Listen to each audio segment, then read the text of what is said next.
हमें अपनी फसल का दाम चाहिए। सरकार आय दोगुनी करने की बात करती है, हमारे गन्ने का भुगतान, हमारी फसलों का जो दाम है वही नकद दिलवा दे, हमारी आय अपने आप दोगुनी हो जाएगी। देखिए जो कुछ हुआ है ये किस तरह से, हम तो कहेंगे कि जलियांवाले बाग जो है उसकी याद ताज़ा करा दी इन लोगों ने।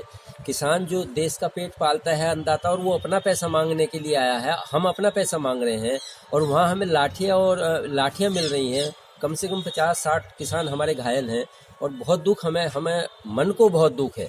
और हम ये कहेंगे कि किसान आज़ादी के 70 साल में आज तक भी आज़ाद नहीं हो पाया। हम आज भी गुलामी का जीवन जी रहे हैं। हमारा पैसा, हमारी फसल, और हमें हमारा पैसा नहीं मिलता। उसके बदले अगर हमारे अपने देश में, जिसे कृषि प्रधान देश कहा जाता है, उसमें अगर लाठियाँ मिल रही हैं तो फिर ये कैसे कृषि। मुकदमे भी हम ही पे दर्ज हो गए। मेरे से ही जो है 8, 9, 10 किसानों को अरेस्ट कर लिया गया था, जो रात 12 बजे वार्ता के बाद जो छोड़ा गया, और अभी भी मुकदमे लिखे हुए हैं। अब हमारी योजना ये है, आज़ाद किसान यूनियन ने किसान की आज़ादी के लिए लड़ाई शुरू की है। हम किसान को आज़ाद करा के रहेंगे।